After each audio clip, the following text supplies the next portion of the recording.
Mga anak, nandito na ako! Babe, miss na kita. Ano ba yan? Hindi kayo marunong maglaro ng rollbox? Aba, wala silang pake oh. Parang wala umuwi. Tapos wala pang nalilinis dito sa bahay. Babe, date mo naman ako. Mag-aamongis na nga lang ako. Tignan ko na lang kung di nyo ako papansinin.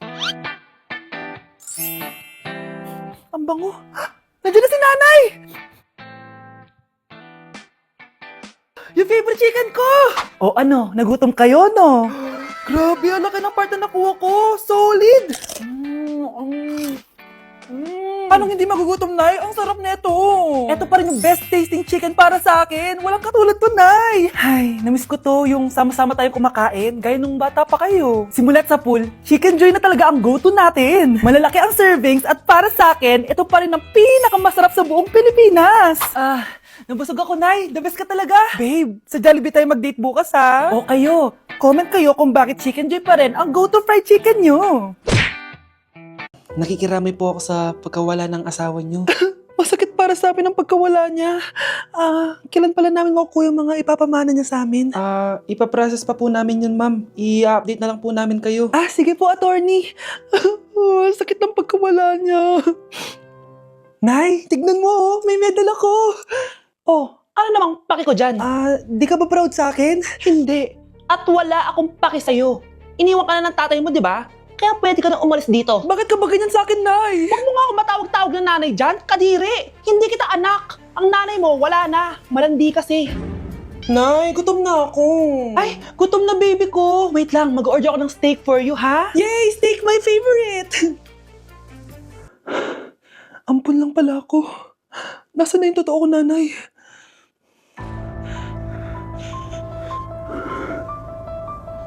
Tulog sila.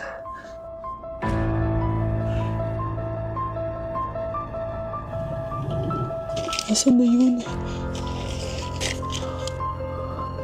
Ito ba si nanay? Ay, sino ito tumatawag na to?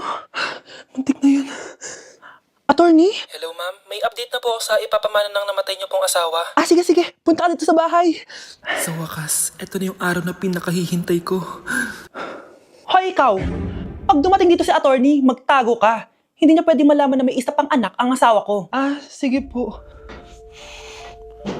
Ma'am, nakuha na po namin yung last will and testament ng asawa niyo. Ang nakasulat po dito ay, ang 50% ng kayamanan niya ay mapupunta po sa inyo. Ha? Mali ata yan, attorney. Dapat 100% ang mapupuntang kayamanan niya sa amin. Kami lang ang pamilya niya eh. Bali, ma'am, ang nakasulat po kasi dito ay ang isang 50% po ay mapupunta sa isa niyang anak. Ano? Baka yan yung isa naming anak na nawala? Oo, sa amin na lang yan. Ako! Ako ang isa pang anak ni Ramon. Baka yan yung isa naming anak na nawala? Oo, sa amin na lang yan. Ako! Ako ang isa pang anak ni Ramon. Oh, akala ko ba nawawala yung isang anak ni Ramon? Attorney naman, huwag kang maniwala dyan. May sakit kasi sa utak yan. Wala akong sakit, attorney. Maniwala ka, please. Kailangan ko pa ng sapat na ebidensya para maniwala ako sa'yo. Sige na, babalik na lang ako. Ito na ba yung bagong bahay ng anak ko?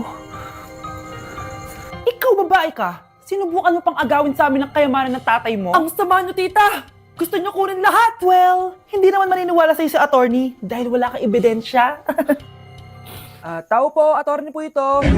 Nandiyan si attorney. Halika dito. Ayan, ikukulong muna kita dito sa bodega hanggat hindi ko pa nakukuha mga kayamanan. Yes, attorney. Hawak ko na ang 100% ng kayamanan ni Ramon. Nandito na ang titulo, papeles at cheque ng mga kayamanan niya. Ay! Salamat, attorney, ha? Scarlett, hindi ko na alam kung ano nangyayari sa nanay ko. Pero huwag ka mag-alala. Ako bahala sa'yo. Kailangan na matigil tong pinagagawa ni nanay. Tao po. Sino ka? Ako po yung nanay ni Scarlett, yung anak din ni Ramon. Totoo ba to? Pinagsasabi mong babae ka? Kami lang ang pamilya ni Ramon. Attorney, huwag ka magpaniwala dyan. Peke yan. Hindi to peke. Pwede mo ipacheck to sa attorney. Kaya ilabas mo na siya. Kinulong po ni nanay si Scarlett sa bodega. Ha? Anak?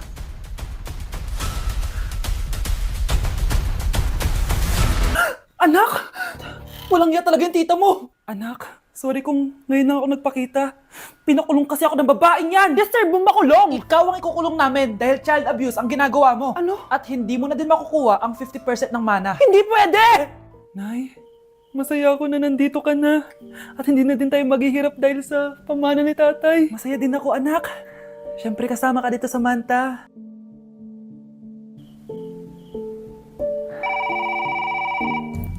Ano ba? Bakit tawag ka ng tawag, ha? Oo, wala silang kaalam-alam. Sige na, baka mahuli pa tayo. Sa wakas, sa atin na ang mana. Maghahati tayo dito. Palayasin mo na yung mga batang yun, ha? Ako bahala. Ang galing talaga natin magpanggap, babe. Mga anak, aalis na tayo dito sa bahay. Lilipat tayo sa mas malaking bahay. O eto, mga gamit nyo, inimpake ko na. Talaga, Nay? Scarlett, huwag kang maniwala dyan. Nagpapanggap lang yung nanay mo. Samantha, ano yung mga pinagsasabi mo? Magjowa sila ni attorney. Sinet up nila tayo. Ganyan ba ang ugali mo, Samantha? Kaparehas ng nanay mong sinungaling? Samantha, ano ba? Kung ayaw mo sumama, edi wag. Sige, kung totoong anak mo talaga si Scarlett, saan at kailan mo siya ipinanganak? Ang dali naman yan. Edi sa Manila. Pinanganak ako sa ibang bansa. Hindi ikaw ang nanay ko. Ay, oo nga pala, sa ibang bansa pala. Sorry, nakalimutan ko. Ang dami namang drama. Total, nasa amin na ang mana. Umalis na kayong dalawa. Kung ayaw niyong pati kayo, ipakulong ko.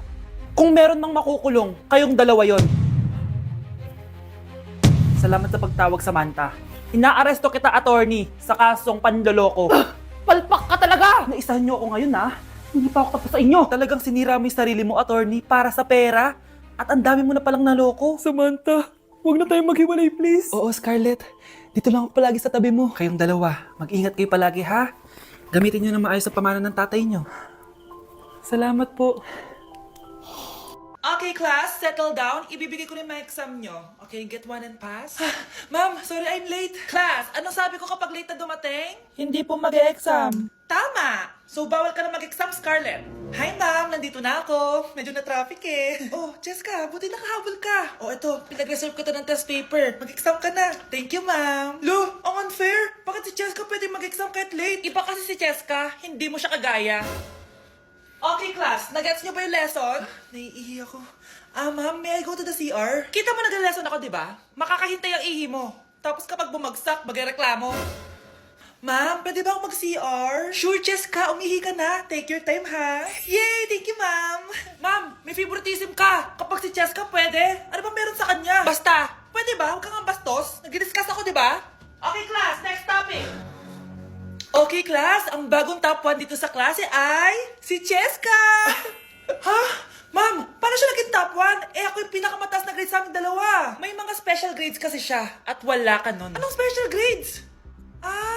Yan ba yung pagbibigay sa'yo ng pera ng magulang ni Jessica? Kaya siguro favorite mo siya. Ano pinagsasabi mo, Scarlett? Alam ko namang mahirap tanggapin na natalo kita. Hindi ka pa titigil, Scarlett, ha? Gusto mo din kita sa principal's office? Sige, punta tayo sa principal's office. Ipapakita ko lang tong chat nyo ng magulang ni Jessica. Ito ebidensya, oh. Nagbigay sila ng 100,000 sa'yo. Burahin mo yan! Humanda kayong dalawa sa akin. Class suspended na raw? Pero bakit nandito pa rin tayo? Yun, suspended! Pero nakakainis, bagsak ako. Dapat kasi kanina pa nag-suspend para din ako bumagsak. Bakit din pa? Sana sinabi kanina 7 a.m. Para din ako naligo. Guys, nakalabas na ako dito sa school. Grabe, hanggang tuhod yung baka! Para mag-field trip sa Marikina River! Basang-basa na ako dito sa jeep. Di ko na alam kung ulan to, luha ko, o trauma from today. Grabe, di pa ako makalabas dito sa building. Legit, may lifeguard ba sa gate 3? Sinata to eh! Grabe, ang lakas talaga. Magpapasundo na ako kay mama. Sana may signal pa siya sa bagyong to. Umulan ba? Ma, sunduin mo na ako dito. Isa lang po ako malit na batang basa. Pagod na at walang payong. Hay nako, konting ulan lang, nagdadrama ka na. Sige, ipapadala ko si kuya. May payong yun. Thank you, Lord! Thank you, Mami! Anak, sigurado ka na bang itutuloy mo yung pagpunta mo sa ibang bansa? Huwag ka na malungkot, Nay. Kailangan ko magtrabaho doon. Para sa inyo ni Kyle. Ate, mamimiss ka namin. Basta anak ha, palagi kang mag-iingat doon. Kapag inaabuso ka nila, tawagan mo lang ako. Ano ka ba, Nay? Think positive lang tayo, ha? Sige na, baka mali pa ako sa flight ko. Bye-bye na, mamimiss ko kayo. Bye, anak. Nay, tumatawag si ate. Talaga? Hello, anak. Kamusta ka na? Nay, nakuha ko na sweldo ko. Nagpadala pala ako sa inyo, ha? Kumain kayo sa labas. Salamat sa binigay mo, anak, ha? Okay ka lang ba? Kapag may problema ka, tumawag ka lang ha. Opo, Nay. Mababait yung mga amo ko. Huwag kang mag-alala. Nay, may pinadala si ate oh. Nakamaleta pa. Surprise, Nay! Mga damit at sapatos yan para sa inyo. Siyempre, may chocolate din. Naku anak, nag-abala ka pa. Pero salamat ha.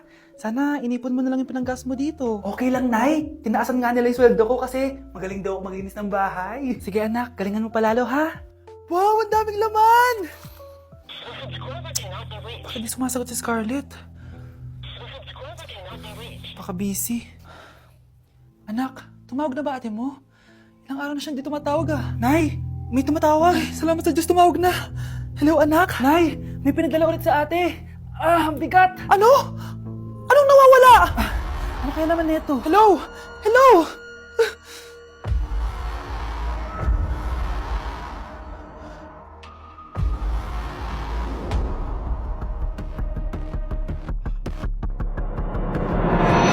Ang fresh ko today. Anak, sali mo naman ako dyan sa selfie mo. Sige na, tara.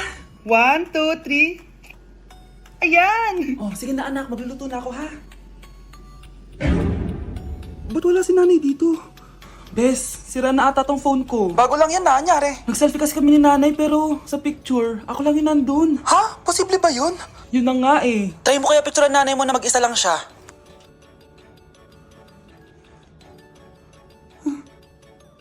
Wala talaga siya.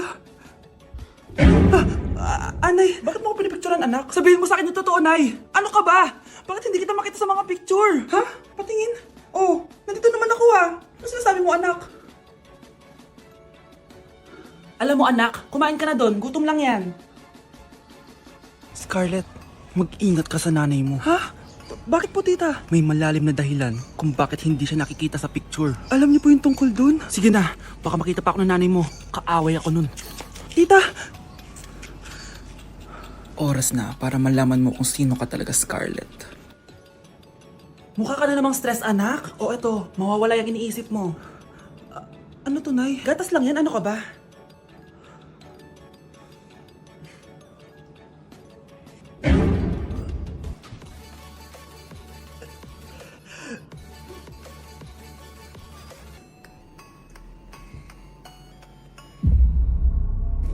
Isa ka na din katulad ko, anak. Anong ginawa mo sa akin, Nay?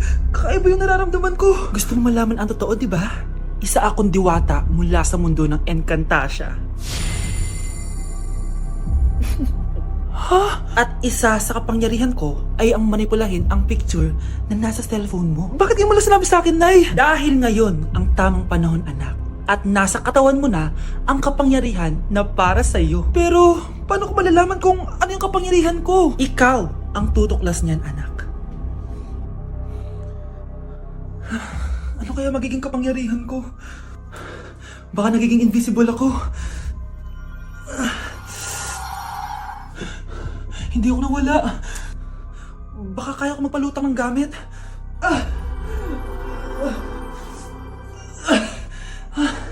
Hindi lumutang. Ang hirap naman nito. Baka kaya ko tumagos sa pintuan. Aray, aray, aray, aray. Atay ako.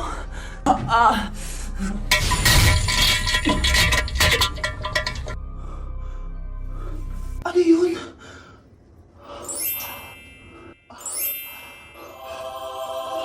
Ito ba yung kapangyarihan ko? Tumain ng ginto? Nay, alam ko na yung kapangyarihan ko. Tumatay ako ng ginto. Anak, uminom ka na maraming pampatae para yumaman na tayo. Talino mo talaga, Nay.